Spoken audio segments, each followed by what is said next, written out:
ಭಾರತದ ಸಂವಿಧಾನ ಸ್ಪರ್ಧಾತ್ಮಕ ಪರೀಕ್ಷೆಗಳಲ್ಲಿ ಅತಿ ಹೆಚ್ಚು ಪ್ರಶ್ನೆಗಳನ್ನ ಕೇಳುವಂತಹ ವಿಷಯ.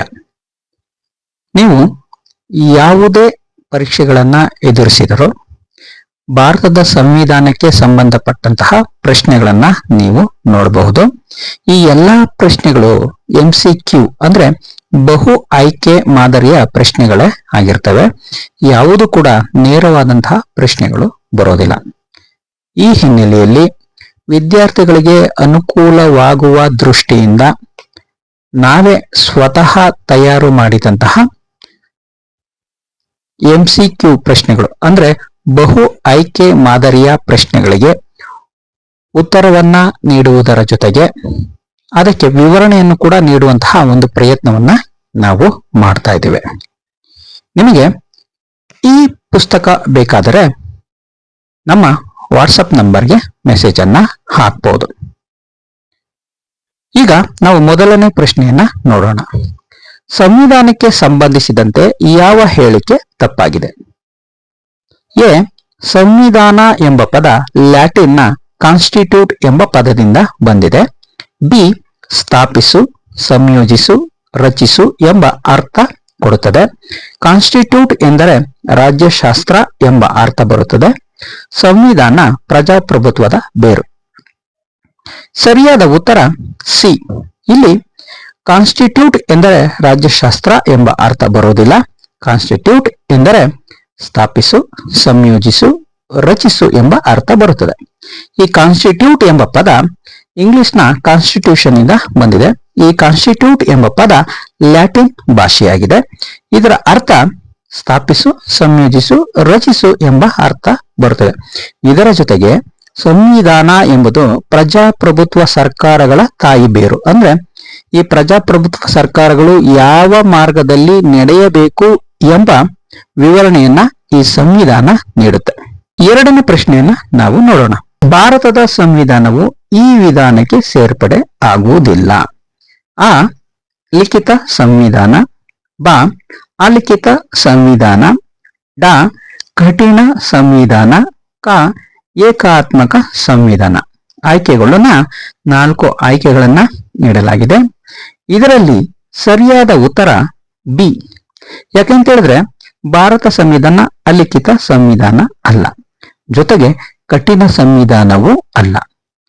ಒಂದು ಕಡೆ ಕಠಿಣ ಸಂವಿಧಾನವೂ ಹೌದು, ನಮ್ಯ ಸಂವಿಧಾನವೂ ಹೌದು. ಅಂದ್ರೆ ಸಂವಿಧಾನದ ವಿಧಗಳ ಕುರಿತಾದಂತಹ ಪ್ರಶ್ನೆ ಇದು.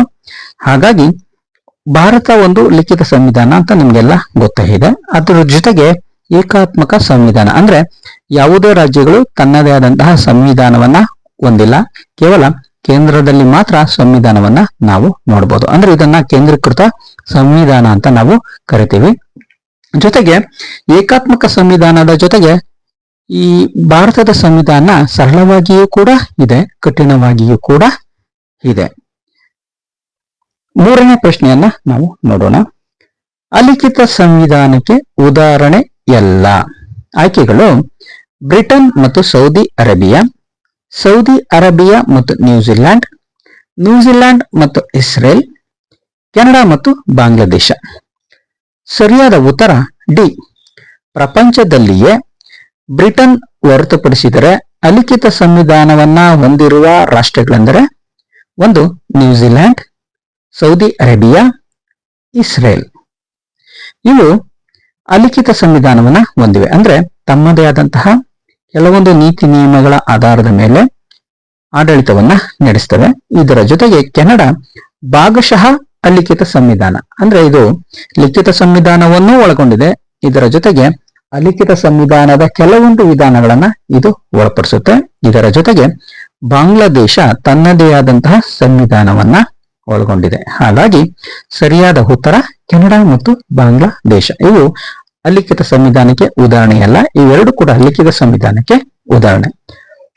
4ನೆಯ ಪ್ರಶ್ನೆಯನ್ನ ನಾವು ನೋಡೋದಾದ್ರೆ, ಸ್ವಾಯತ್ತ ಗ್ರಾಮ ಆಡಳಿತಕ್ಕೆ ಪ್ರೋತ್ಸಾಹ ನೀಡಿದ ರಾಜ ಮನೆತನ. ಇಲ್ಲಿ ಆಯ್ಕೆಗಳನ್ನ ನಾವು ನೀಡಿದ್ದೀವಿ. ಚೋಳ, ಚೇರ, ಪಾಂಡ್ಯ ಮತ್ತು ಪಲ್ಲವರು. ದಕ್ಷಿಣ ಭಾರತದ ಸಾಮ್ರಾಜ್ಯಗಳ ಯುಗದಲ್ಲಿ ಸ್ವಾಯತ್ತ ಗ್ರಾಮ ಆಡಳಿತಕ್ಕೆ ಪ್ರೋತ್ಸಾಹ ನೀಡಿದ ರಾಜಮನೆತನ ಚೋಳ ಎಂಬುದು ನಿಮ್ಗೆಲ್ಲ ಗೊತ್ತಾಗಿದೆ. ಅವರ ಬರವಣಿಗೆಗಳು ಮತ್ತು ಶಾಸನಗಳಲ್ಲಿ ಇದನ್ನ ನಾವು ತಿಳಿಯಬಹುದು. ಹಾಗಾಗಿ ಸ್ವಾಯತ್ತ ಆಡಳಿತಕ್ಕೆ ಪ್ರೋತ್ಸಾಹವನ್ನ ನೀಡಿದಂತಹ ರಾಜಮನೆತನ ಚೋಳ ರಾಜಮನೆತನ. ಇದು ದಕ್ಷಿಣ ಭಾರತಕ್ಕೆ ಸಂಬಂಧಪಟ್ಟಂತಹ ಒಂದು ಪ್ರಶ್ನೆ. 5ನೇ ಪ್ರಶ್ನೆ, ಭಾರತೀಯ ಸಂವಿಧಾನ ಬೆಂಬಲಿಸುವುದು. ಆಯ್ಕೆಗಳು ಮಾನವನ ಆಳ್ವಿಕೆ, ಕಾನೂನಿನ ಆಳ್ವಿಕೆ, ನ್ಯಾಯಾಲಯದ ಆಳ್ವಿಕೆ, ಸಂಸತ್ತಿನ ಆಳ್ವಿಕೆ.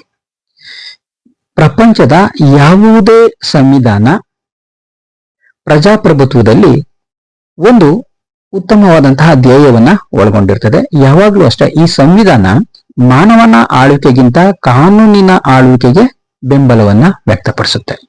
ಹಾಗಾಗಿ ಸರಿಯಾದ ಉತ್ತರ ಬಿ. ಈ ಪ್ರಜಾಪ್ರಭುತ್ವದಲ್ಲಿ ಸಂವಿಧಾನ ಅಧಿಕಾರವಾದಿ ನಿರಂಕುಶ ಆಡಳಿತ ವಿರುದ್ಧದ ಜೀವಂತ ದಾಸ್ತಾವೇಜು ಅಂತ ನಾವು ಹೇಳ್ಬೋದು. ಅಂದ್ರೆ ಸಂವಿಧಾನವನ್ನ ನಿರಂಕುಶವಾದ ಆಡಳಿತವನ್ನು ನಡೆಸುವಂತಹ ಅಧಿಕಾರಿಗಳ ವಿರುದ್ಧವಾದಂತಹ ಒಂದು ಜೀವಂತ ದಾಸ್ತಾವೇಜು ಅಂದ್ರೆ ಪುಸ್ತಕ ಅಂತ ನಾವು ಹೇಳ್ಬೋದು. ಇದರ ಜೊತೆಗೆ ಭಾರತದ ಸಂವಿಧಾನ ಯಾವುದೇ ನಿರಂಕುಶ ಪ್ರಭುತ್ವಕ್ಕೆ ಪ್ರೋತ್ಸಾಹವನ್ನ ನೀಡುವುದಿಲ್ಲ. ನಿಮ್ಗೆ ಈಗಾಗಲೇ ಗೊತ್ತಿದೆ, ಒಂದು ಭಾರತದ ಒಬ್ರು ಪ್ರಧಾನಿ ಜೈಲಿಗೆ ಹೋಗಿದ್ದನ್ನ ನಾವು ಉದಾಹರಣೆಯಾಗಿ ನೋಡಬಹುದು. ಇದರ ಜೊತೆಗೆ ನ್ಯಾಯಾಲಯದ ಆಡಳಿತವನ್ನು ಇದು ಒಪ್ಪೋದಿಲ್ಲ. ಸಂಸತ್ತಿನ ಆಳ್ವಿಕೆಯನ್ನು ಕೂಡ ಭಾರತದ ಸಂವಿಧಾನ ಒಪ್ಪೋದಿಲ್ಲ. ಕೇವಲ ಕಾನೂನಿನ ಆಳ್ವಿಕೆಯನ್ನ ಮಾತ್ರ ಭಾರತದ ಸಂವಿಧಾನ ಬೆಂಬಲಿಸುತ್ತೆ.